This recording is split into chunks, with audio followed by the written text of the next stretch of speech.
Bueno, hermanos, voy a pedir que puedan abrir las Escrituras en el último libro de la Biblia, en Apocalipsis.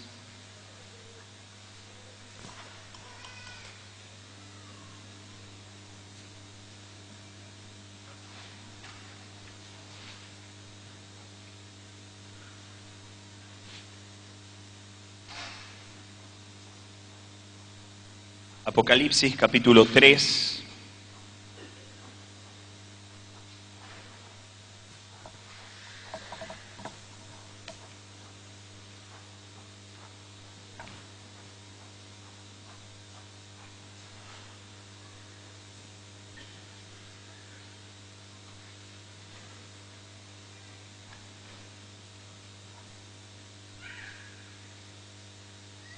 Quiero leer un par de versículos de ahí de Apocalipsis 3.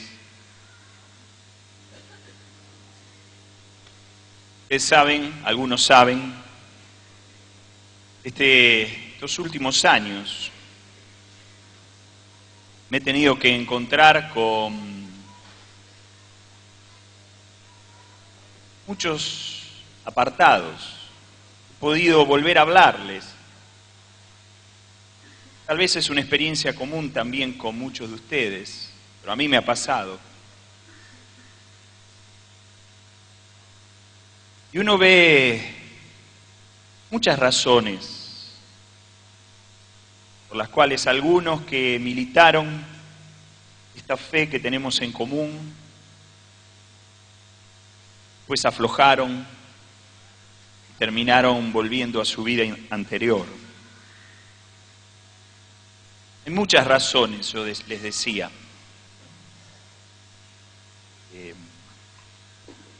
Tal vez algunos tuvieron que sufrir un maltrato, tal vez una situación de división en la iglesia.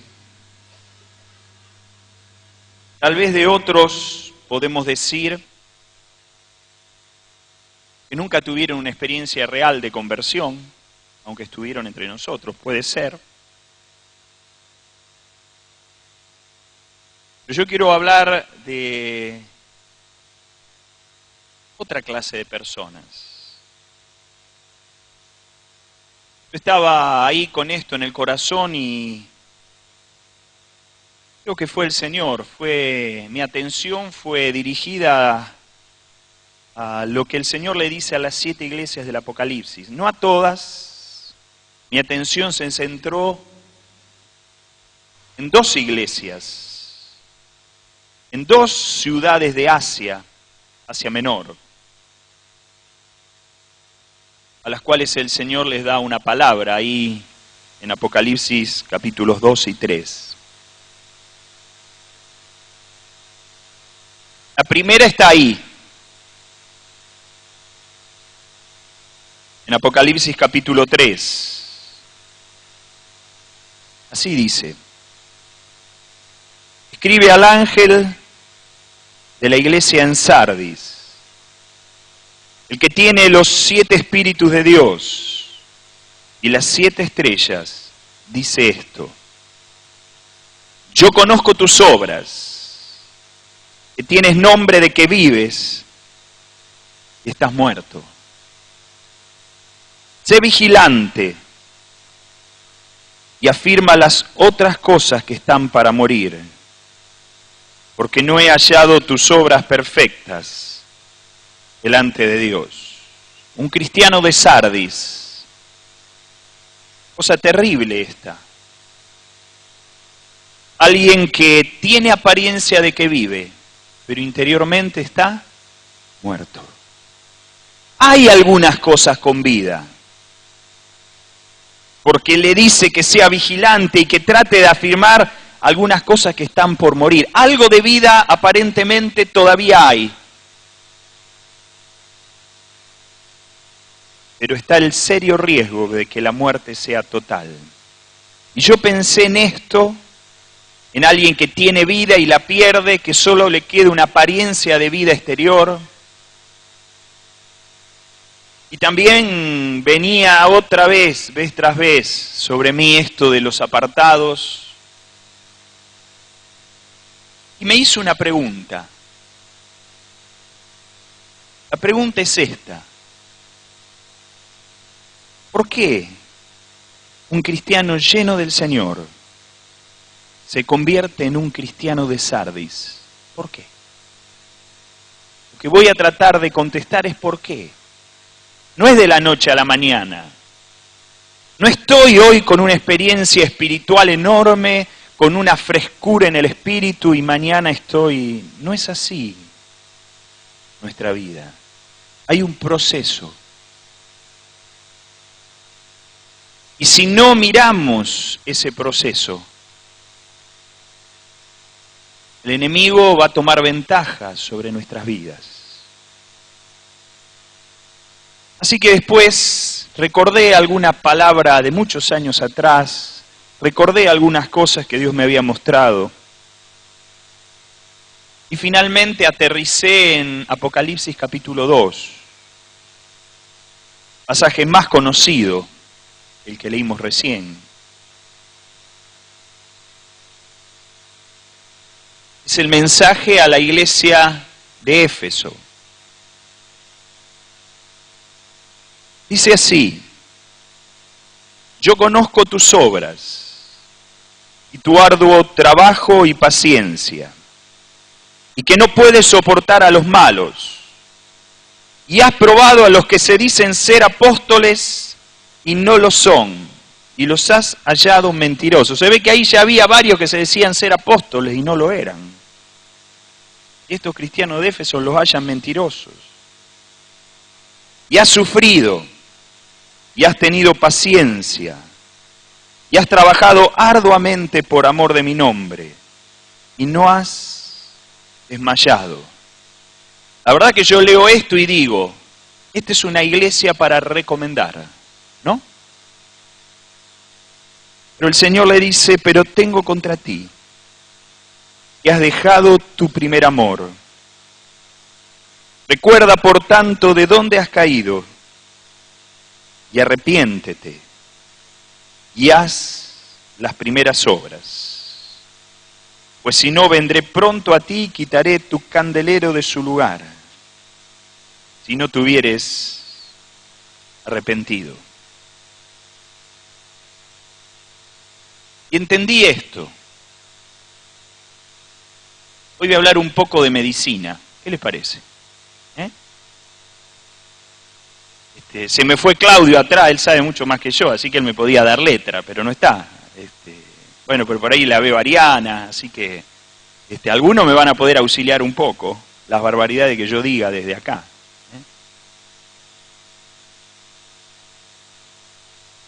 Pero miren, entendí esto. En muchos casos, tal vez en la gran mayoría, un cristiano lleno de Dios se convierte en un cristiano de Sardis, porque ha ido paulatinamente perdiendo ese primer amor y se ha agravado de tal forma que su estado final tiene apariencia de que vive, pero está muerto.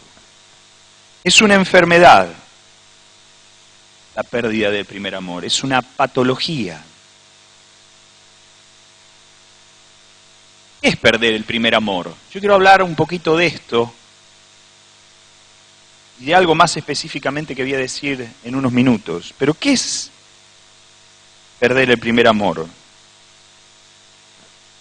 Encontré 3 opiniones diferentes de qué es perder el primer amor. Yo creo que la verdadera respuesta es una combinación de estas 3. De algunos escuché o leí esto: perder el primer amor es entibiar mi fe, mi ardor, mi alegría inicial por el Señor y por su misión. Su misión. Y tiene que ver con esto. De otros escuché esto: perder el primer amor es cambiar el primer lugar en mi corazón. sustituyendo al Señor por otras cosas o personas.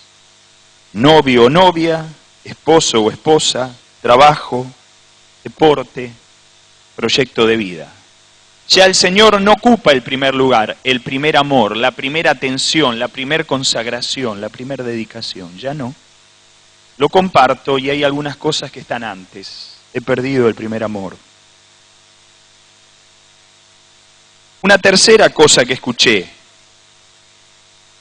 es que perder el primer amor es seguir activo para Dios. Esta iglesia de Éfeso era una iglesia activa. Pero lo que hago, lo hago en mis fuerzas y según mi parecer. Y no según el modelo de Cristo y según su potencia. Tomen la que más les guste, tomen las tres. Pero creo que vamos entendiendo que es perder el primer amor. ¿Está bien hasta ahí? Me piden que repita las tres. Entibiar mi fe, mi ardor, mi alegría inicial por el Señor y por su misión. Ahora, yo hablé de que esta pérdida del primer amor es una enfermedad, es una patología. Y ahí me vino otra palabra que tiene que ver con la medicina, y es la palabra síndrome. ¿Qué es el síndrome? Un síndrome. Y encontré esta definición. Es un conjunto de síntomas que definen una enfermedad. Y me di cuenta que esta enfermedad tiene un conjunto de síntomas. Como dije antes, uno no pierde el primer amor de la noche a la mañana, de un día para el otro. Hay síntomas que se van manifestando progresivamente y que nos llevan a ese estado final malo.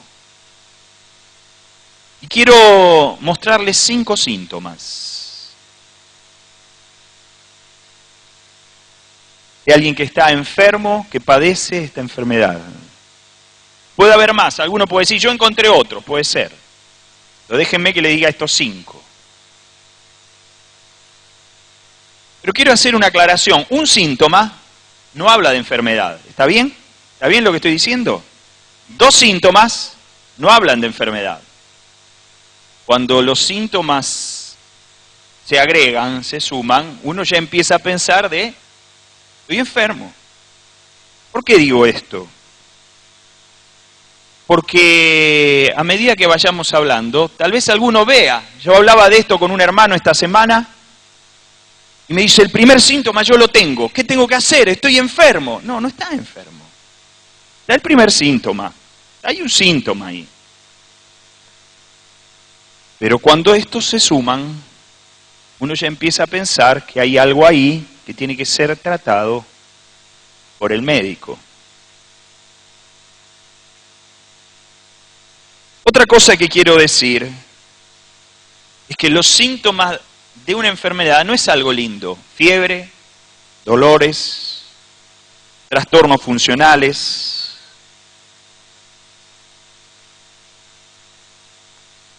O sea que soy consciente, y espero que Dios me dé gracia, de que no voy a hablar necesariamente de cosas positivas, tal vez de cosas que levanten el ánimo, por lo menos al enunciar los síntomas.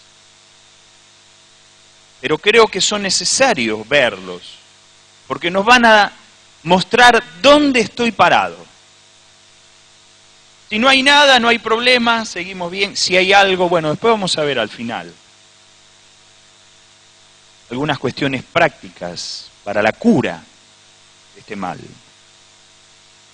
Pero tenemos que ir a los síntomas. 5 síntomas, dije. Voy al primero. Mateo capítulo 9, versículo 36.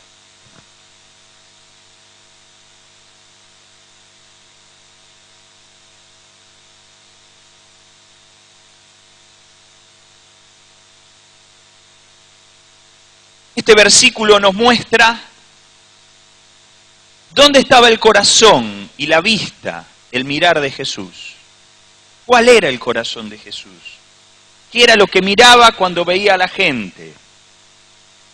Dice así: y al ver las multitudes, tuvo compasión de ellas, porque estaban desamparadas y dispersas, como ovejas que no tienen pastor. Acá estaba el corazón de Jesús y acá estaban sus ojos. Miraba a las multitudes no como quien mira a una masa de gente. Aprendimos hace muchos años que esta palabra tuvo compasión significa en realidad en el original que se conmovieron sus entrañas. Todo su interior se conmovió, porque las vio desamparadas, sin amparo, sin protección, y las vio dispersas, sin quien las guiara, como ovejas que no tienen pastor. El primer síntoma de esta enfermedad es la pérdida de carga por los que se pierden.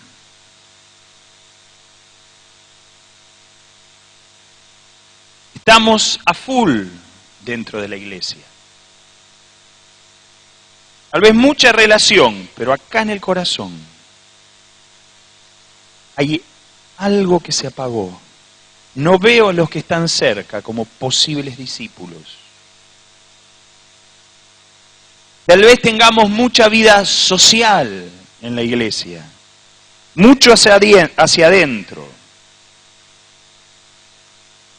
Tal vez sigamos con nuestra vida devocional, pero también se va a dar el caso que no le predicamos a nadie en semanas, tal vez en meses. Yo me acuerdo cuando a veces se nos preguntaba, creo que en algún grupo esto, no me acuerdo si en el de Néstor, ahora no me acuerdo, ¿no? ¿A cuántos le predicaste esta semana? ¿Y el mes? ¿En el año? 10 meses ya casi pasaron del año. El problema no es predicar o no predicar, el problema es la falta de carga acá. Yo puedo ir a predicar casi obligado porque es una actividad del grupo, y vamos a la facultad, y vamos a la plaza, y vamos, ahora que estamos saliendo, casa por casa. Pero como tengo una ufa interior, tengo que ir. No hay una carga, no hay una expectativa de que una historia de salvación puede generarse. Aún el que pierde esta carga pierde el interés por visitar a los contactos. Puede ser que en una de estas salidas obligadas se abrió una puerta, alguien se interesó en el Señor. Pero pasan semanas y ni lo va a ver porque su carga no está ahí.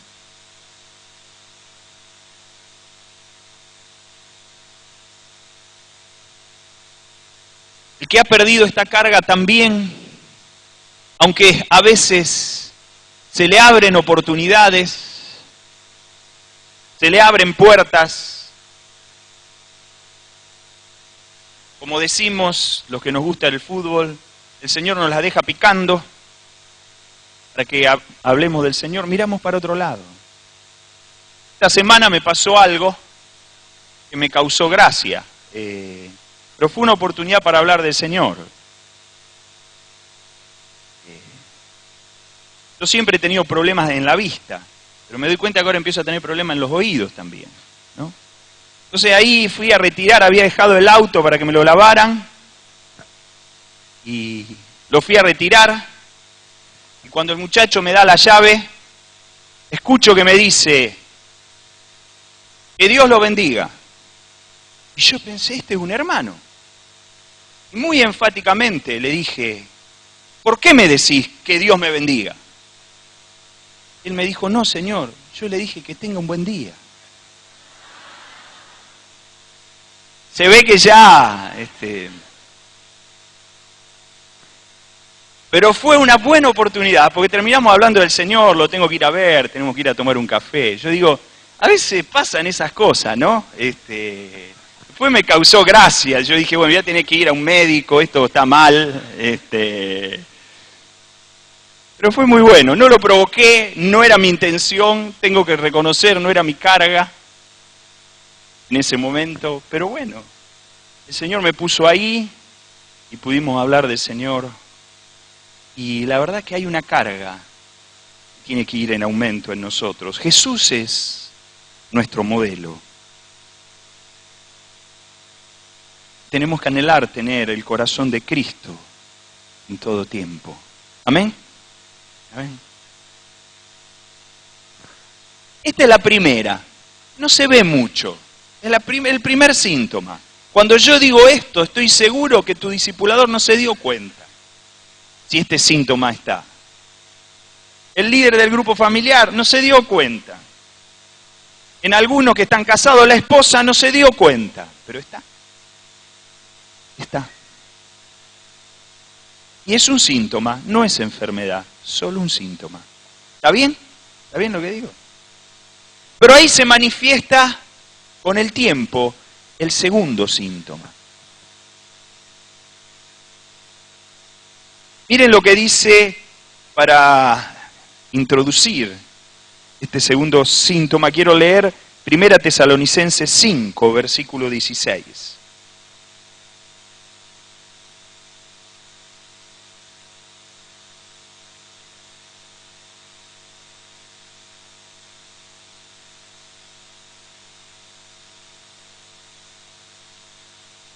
Dice, ahí Pablo da una serie de recomendaciones, yo voy a leer 4.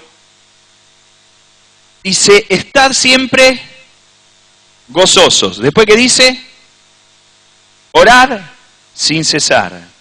Dad gracias en todo, porque esta es la voluntad de Dios para con vosotros en Cristo.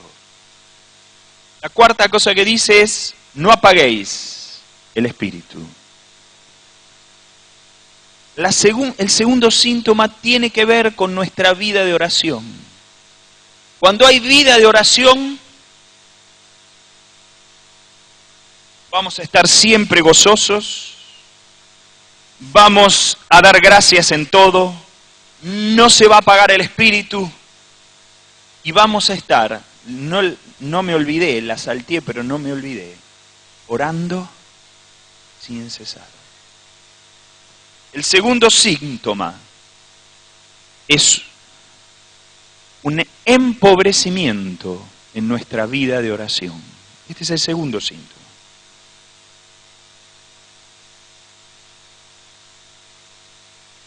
¿Cómo es una vida cristiana normal? ¿Cómo es un cristiano normal? Es un cristiano que dedica todos los días, que separa todos los días un buen tiempo para Dios y está ahí en comunión con el Señor. Y eso, como Víctor nos ha enseñado muy bien, define cosas en su día. Y eso lo lleva a una frescura espiritual y lo lleva a orar en todo tiempo, a orar sin cesar. Por eso alguien dijo que la oración es la respiración del alma. ¿Cuánto tiempo ustedes pueden estar sin respirar? ¿Cuánto? ¿Pueden estar 5 minutos? ¿Pueden estar 1 minuto? ¿Pueden estar? ¿Podemos estar 5 minutos sin orar? Me gustó esto. La oración es la respiración del alma. No niego que pueda haber tiempos de depresión, bajones en la vida de oración. Puede haber tiempos donde esa frescura es pobre. Puede haberlos. Tal vez haya tiempos donde apenas estemos con un pequeño tiempo de oración a la mañana y no está esa frescura. Puede haber, no digo que no. Pero si ese tiempo de depresión en la oración se hace largo, se hace prolongado, corremos el riesgo de perder todo contacto con el Señor.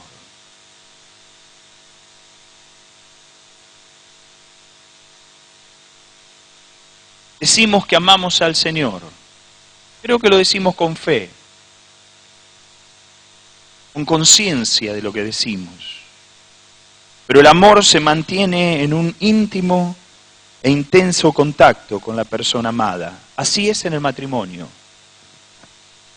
Así es cuando un muchacho y una chica se ponen de novio y tenemos que andar frenándolo porque se quieren ver. Porque se aman, porque quieren estar cerca, porque anhelan la cercanía, el contacto, el diálogo. Porque desean un tiempo donde la unión va a ser mucho más fuerte y total. ¿Cómo es nuestra vida de oración? Nuestro amor por el Señor. ¿Está así? Y hay otro síntoma.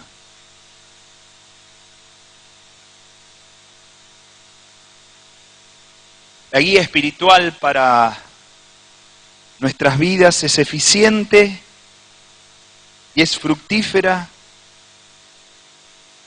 cuando estamos cerca de aquellos que nos guían. Nuestros padres, nuestros discipuladores, necesitamos estar cerca de aquellos que nos guían para que sea eficiente esa guía en los pasos a seguir. Pero así pasa con Dios, Él es nuestra guía.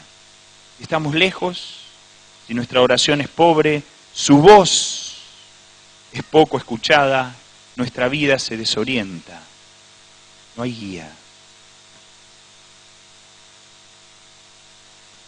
Junto con este síntoma, un poco antes, o tal vez un poco después, aparece un tercer síntoma. Cuando hablo de un orden, yo sé que no es absoluto. Yo sé que algunos dejaron de orar antes de dejar de predicar. Estoy diciendo cómo veo que se manifiesta tal vez la mayor cantidad de veces.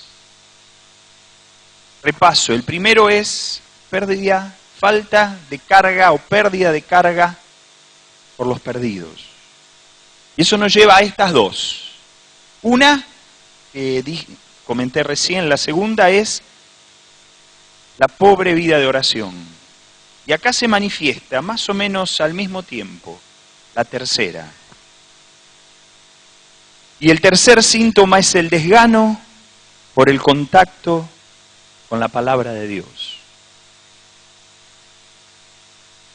Colosenses 3:16, ahí Pablo le escribe a los cristianos de Colosas y le dice así: la palabra de Cristo more en abundancia en vosotros, enseñándoos y exhortándoos unos a otros en toda sabiduría, cantando con gracia en vuestros corazones al Señor, con salmos e himnos y cánticos espirituales. Yo hablé antes que la vida de oración nos lleva a una frescura espiritual, nos lleva a orar sin cesar.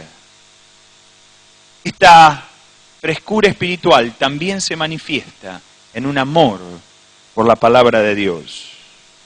Si la oración es la respiración del alma, la palabra del Señor es el alimento del alma.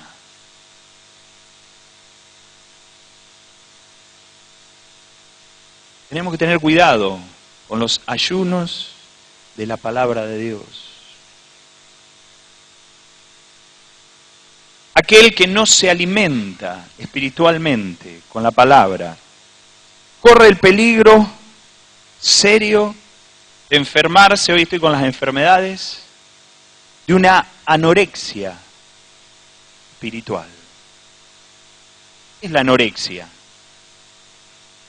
Bueno, ahí hay alguien, está flaco pero se ve gordo, ¿está bien lo que digo?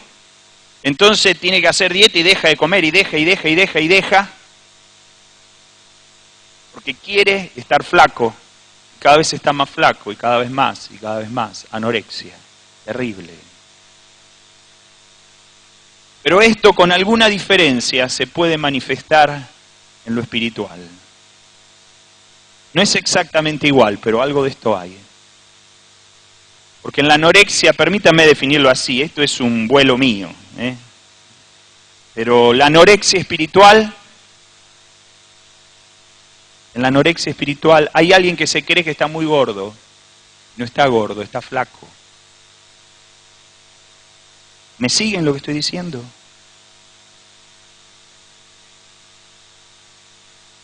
Y entonces deja de comer cada vez más, cada vez más. También se forma un círculo vicioso donde no se da cuenta que es un raquítico, falto de alimento, débil. Los animo y me animo a mi propia alma a dedicar tiempo para estudiar la palabra de Dios, para leer la palabra de Dios. Miren, hermanos, necesitamos cada vez volver más a memorizar la palabra del Señor. Nosotros teníamos 20 tiras basadas en Puerta, Camino y Meta. No sé cuántos las han estudiado alguna vez. Yo las estudié. Y me acuerdo mis viajes en colectivo, repasando y repasando. Fue un tiempo tan bueno para mí. Ahora hay más tiras bíblicas que hablan sobre el querigma. No me acuerdo cuántas son. Si son 20 más, no me acuerdo. 20 más. Hay 20 tiras más que hablan sobre la proclama, el querigma. Nuestro hermano Jorge Mitiani, ahí calculo que otros, armaron todo esto y ahí están disponibles. No sé si están a la venta. Perdón el chivo, en medio. Pero yo me acuerdo un tiempo donde me propuse aprenderme de memoria todo el Sermón del Monte. Y fue un tiempo de tanta bendición. Y hoy al leerlo me doy cuenta que si lo repaso un poco enseguida viene esto. Porque está grabado en el corazón, aunque en mi memoria a veces falle. Me acuerdo cuando me propuse estudiar todo el libro de Efesios de memoria. Y fue bravo, me acuerdo. Pero pude. Y hay partes que me acuerdo todavía de memoria y tendría que repasarla, creo que no me costaría mucho otra vez. Pero fue de tanta bendición espiritual. Y me acordé, quiero contarles una anécdota, espero que no se haga muy avanzada la hora. Siempre me gustó, creo que alguna vez lo conté, o varias veces la conté, de una nenita que no sabía ni leer ni escribir. Nenita de 3 años, por eso no sabía. Y esta nenita era hija del fundador de un movimiento llamado Los Navegantes. Este movimiento es un movimiento que influenció entre nosotros mucho en los primeros años. Un movimiento donde una de sus énfasis era el memorizar versículos bíblicos. Y esta nenita de 3 años era hija del fundador. Se llamaban Los Navegantes porque trabajaban mucho entre los marineros, tratando de llevar al Señor a marineros. Y un día, un almuerzo, estaba este hombre que se llamaba, no sé cómo se dice, no soy muy bueno para el inglés, Dawson Trotman, y su hijita de 3 años y su familia, y un marinero cristiano trajo uno que no era cristiano, a almorzar ahí, con la idea de poder hablar algo del Señor. Y esta familia cristiana tenía una costumbre, no solamente oraban por los alimentos, sino que antes de orar cada uno tenía que decir un versículo de memoria. ¿Qué les parece? Si hoy hiciéramos eso en el almuerzo. Antes de orar cada uno tiene que decir un versículo de memoria. ¿Se acuerdan de alguno? ¿Sí? Bueno, acá llegó la hora del almuerzo, me imagino el hambre, pero había que cumplir con esto. Y el marinero que no conocía al Señor estaba al lado de la nenita. Así que fueron diciendo cada uno el versículo, cada uno. Estaba la nenita, estaba el marinero inconverso. Y el marinero, viendo que la nenita tenía 3 años, dijo, bueno, ahora me toca a mí. Y entonces fue a dar un versículo y la nenita le dijo, espera, que me toca a mí. 3, 4 años, espera, me toca a mí. Y entonces la nenita dijo, porque de tal manera amó Dios al mundo, enviado a su Hijo unigénito, para que todo aquel que en Él cree no se pierda, mas tenga vida eterna. Esta nenita sabía ese versículo porque los padres se lo repetían, ella no sabía ni leer ni escribir. Y había una parte en inglés que les costaba, cuando decía para que todo aquel. Así que los padres se lo repitieron tantas veces para que todo aquel, que ella lo aprendió así. Así que cuando lo decía, para que todo aquel, lo decía así, con mucha polenta, ¿no?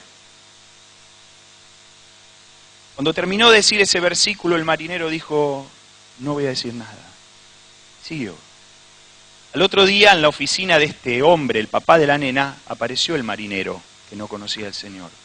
Y le dijo, mire, yo iba a decir ayer el mismo versículo que dijo su hijita, porque era el único que conocía. Muy conocido, ¿no? Muy visto por todos lados. Pero cuando su nena dijo para que todo aquel, con ese énfasis que lo dijo, yo me di cuenta ahí que todo aquel era yo. Y vengo acá para que usted me diga cómo tengo que hacer para ser salvo.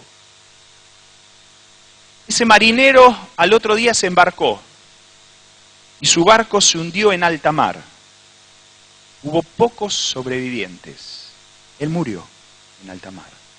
Pero uno de los sobrevivientes vino a contarle al papá de la nena que ese marinero en esos días de viaje había dado testimonio de su fe de tal forma que muchos antes de morir ahogado conocieron al Señor también. ¿Y saben todo eso por qué? Porque una nenita de 3 o 4 años sabía un versículo bíblico en su corazón.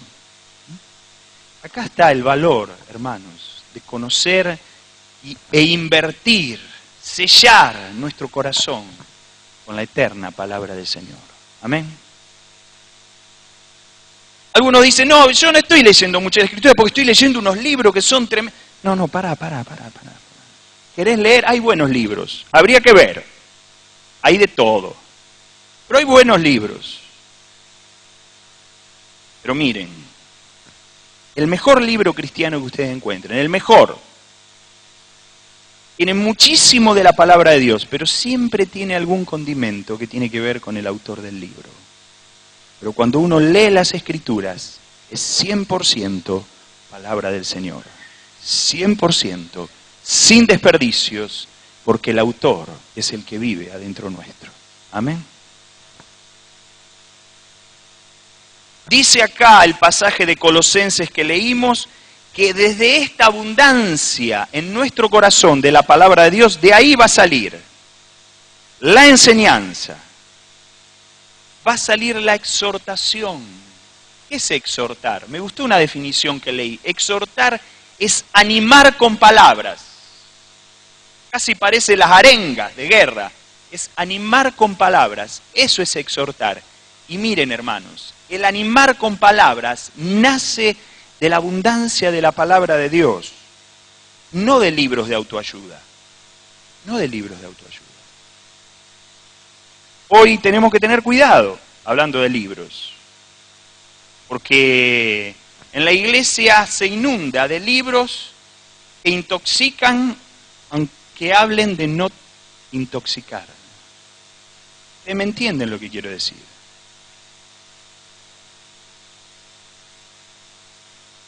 Y la autoayuda tiene más que ver con doctrinas orientales que con la eterna y siempre vigente palabra del Señor. Amén.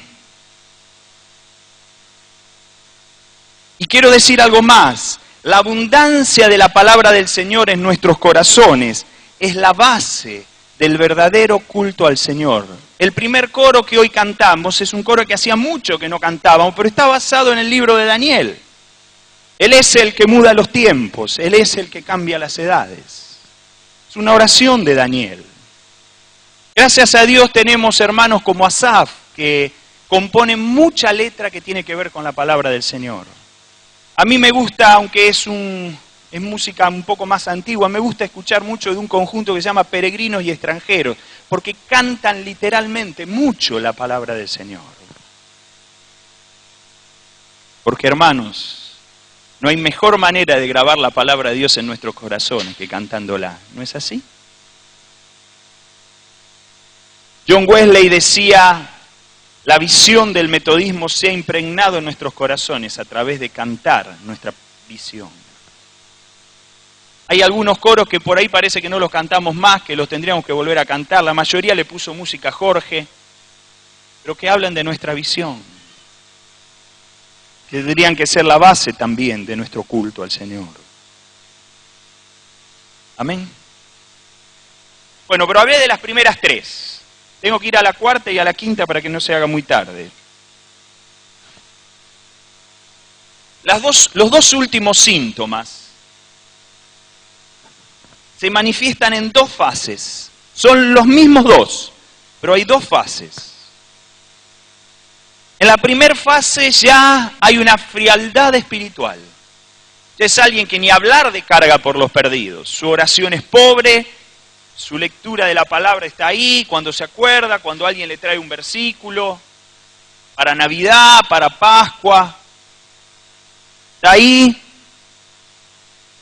Y acá se manifiestan las últimas dos síntomas. Primer fase, estos dos síntomas. Frialdad espiritual. El cuarto síntoma en su primer fase es crítica a quienes nos guían en la fe. Fíjense lo que dice la palabra, Hebreos 13 del 17 al 19. Hebreos 13, el 17 al 19. Obedeced a vuestros pastores. En el original dice, obedeced a quienes los guían, a vuestros dirigentes, y sujetaos a ellos, porque ellos velan por vuestras almas, como quienes han de dar cuenta, para que lo hagan con alegría y no quejándose, porque esto no es provechoso. Orad por nosotros. Se cree que Hebreos lo escribió Pablo, o alguno de los cercanos a Pablo. Orad por nosotros, pues confiamos en que tenemos buena conciencia, deseando conducirnos bien en todo. Y más os ruego que lo hagáis así, para que yo os sea restituido más pronto.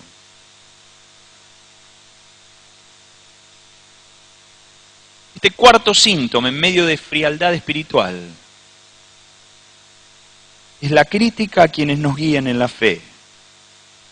Primero invalidamos sus consejos, son antiguos, se quedaron en el siglo XIX, estamos en el siglo XXI.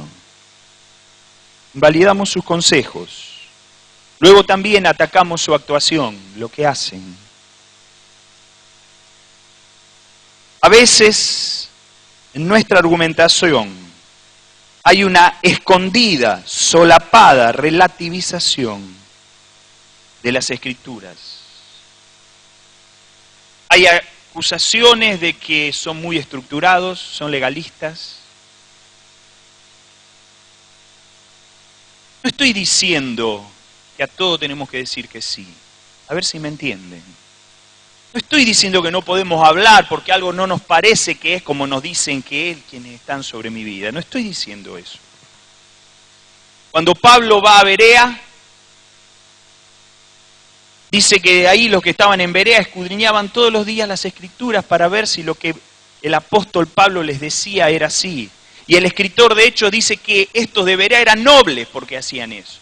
No estoy diciendo que no podemos hablar, charlar. Para expresarlo mejor, estoy hablando de un espíritu de crítica hacia la autoridad.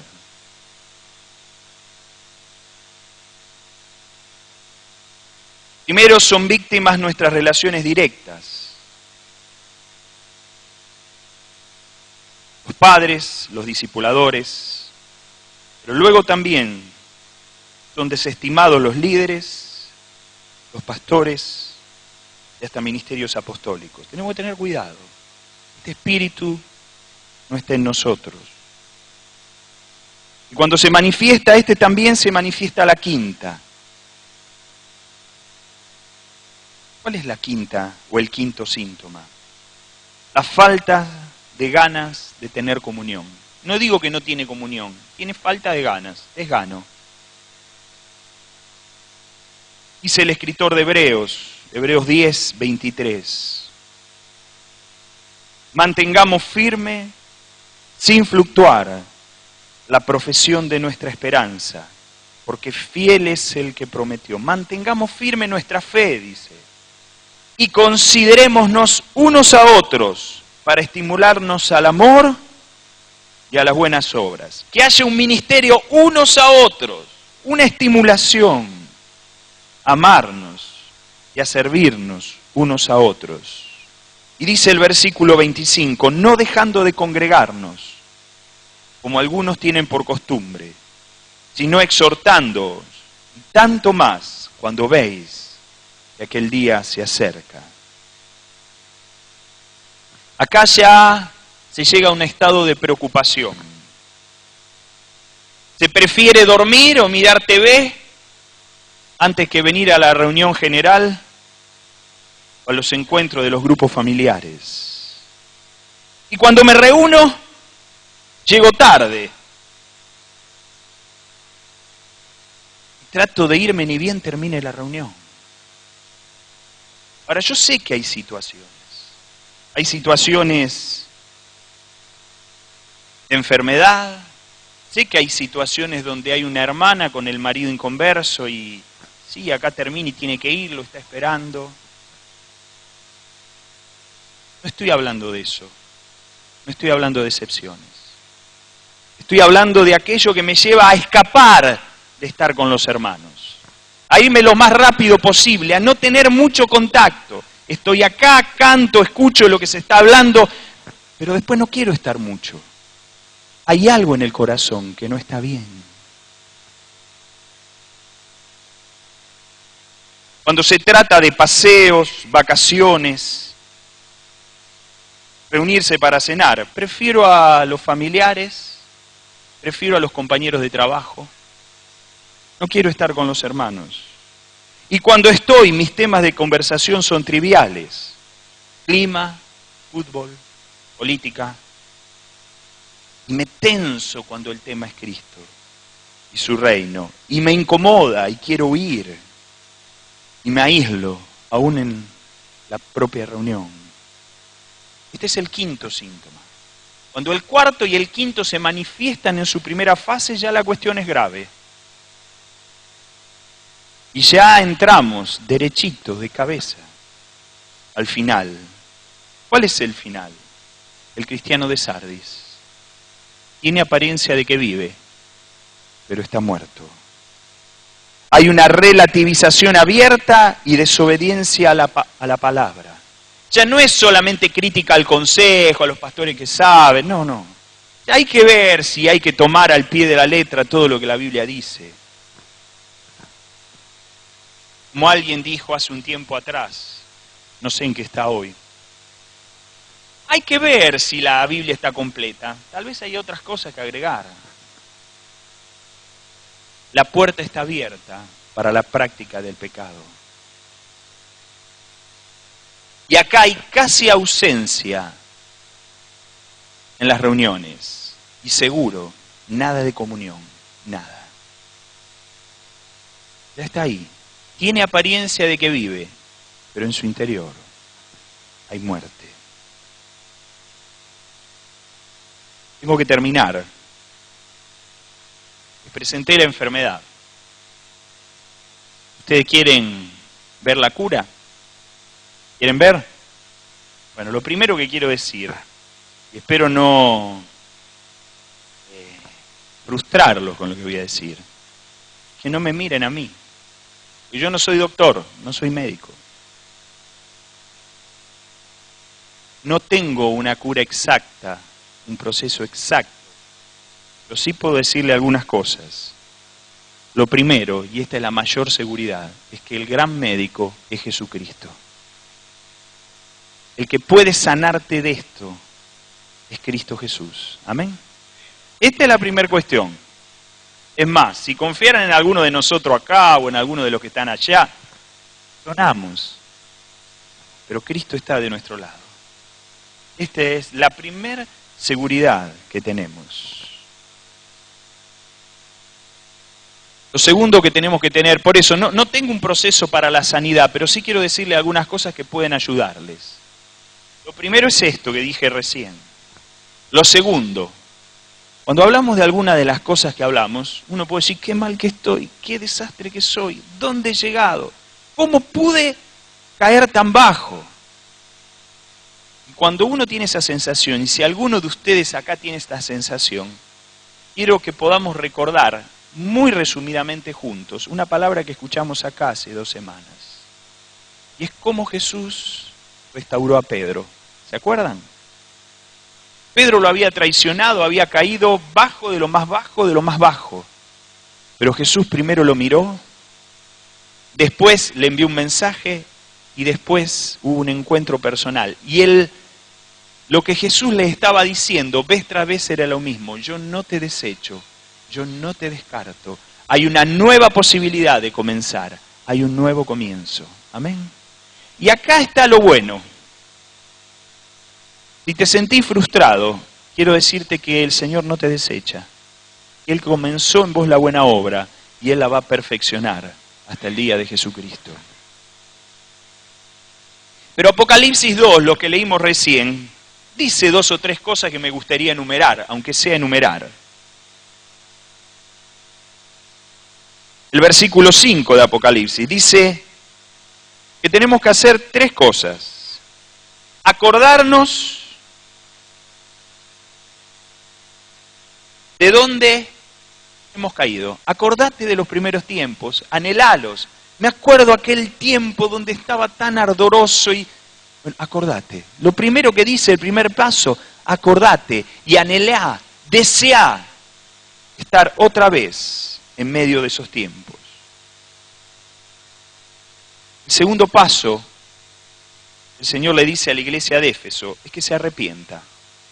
Reconocer, tenemos que reconocer que esta enfermedad es un pecado, que la pérdida del primer amor es un pecado. Tenemos que reconocerlo y arrepentirnos. Y la tercera cosa que le dice es que procure una renovación espiritual que lo lleve a hacer las primeras obras. Haz las primeras obras, no como una cuestión mecánica, como algo forzado, sino como producto de una renovación aquí en el interior. Estos son los 3 pasos. Pero yo quiero terminar dándoles 2 consejos prácticos a los que consideran que están en algún grado con esta enfermedad encima, que han perdido el primer amor. Estos son los 2 consejos prácticos. El primero, abrí tu corazón a tu discipulador. Contale lo que te está pasando. Abrile el corazón, decirle la verdad. No escondas más la frialdad interior. Abrísela. A quien te guía y te conoce. Y tal vez ya algo está viendo. En segundo lugar, busca a Dios desesperadamente. Hasta que se produzca en tu interior un nuevo comienzo. Una intensa renovación. Tal vez, ¿por qué no? Un nuevo Pentecostés. Amén. Aleluya.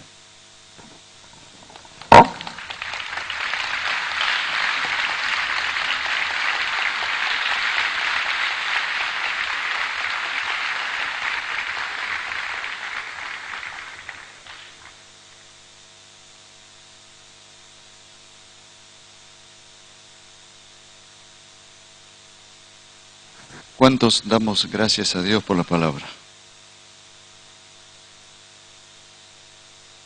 ¿A cuántos Dios les estuvo hablando personalmente?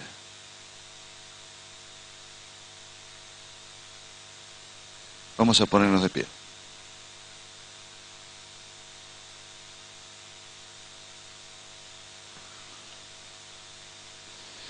No quisiera cambiar el clima,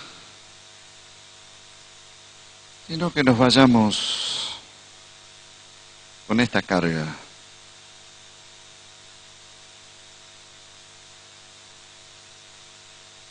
Es más, me parecería que, como es una palabra, como es palabra,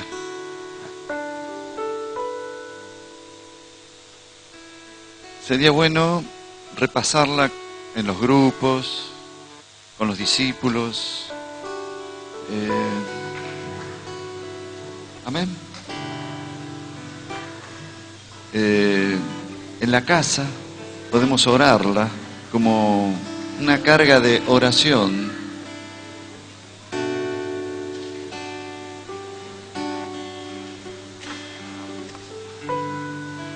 Y bienaventurados los que no han pasado por estas 5 cosas. Bienaventurados los que no tienen estos síntomas. Ahora digo, es más fácil no tener los síntomas que tenerlo, no tenerlo, tenerlo, no tenerlo, tenerlo, no tenerlo. Es más fácil estar vacunados contra estos síntomas desgraciados.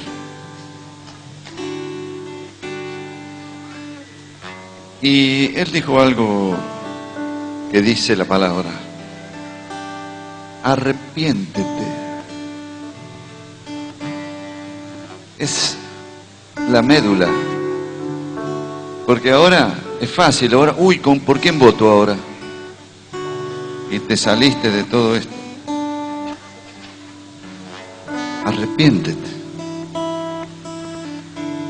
Para mí es más fácil no perder el primer amor que perderlo, encontrarlo, perderlo, encontrarlo, perderlo, encontrarlo. Digo algo que no es que perder el primer amor, dice, es dejar. Porque si lo pierdo no sé dónde lo dejé. Pero la palabra dice, tengo contra ti que has dejado. ¿A dónde? Eso sí, lo dejé. Entonces, tengamos un momento, inclina tu rostro. Y podemos decir, heme aquí, Dios. Heme aquí.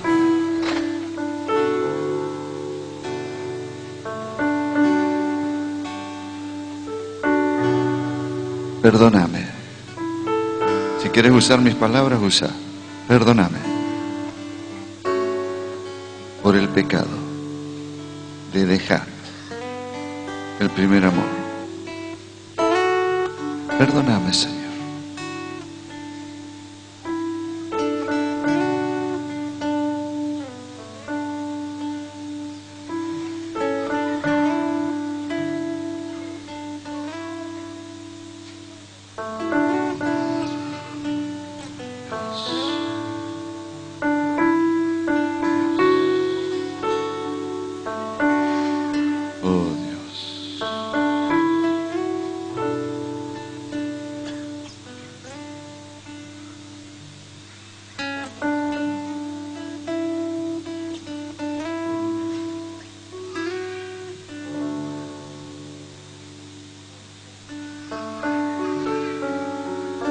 Para los que se arrepienten,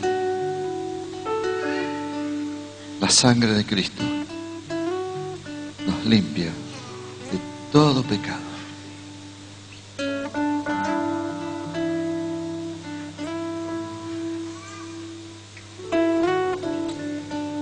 Y lo peor que nos puede pasar es ser insensibles.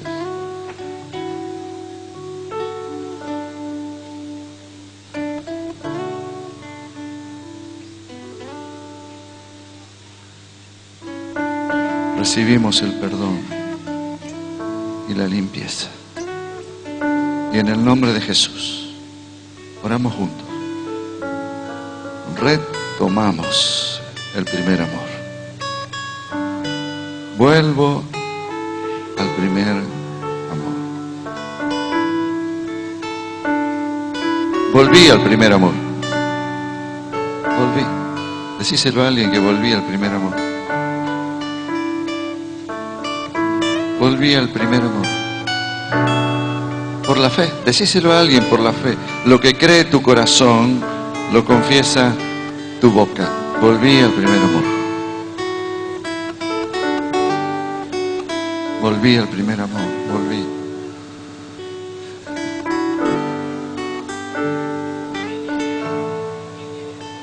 ¿A quién iremos? Eso. Volví al primer amor.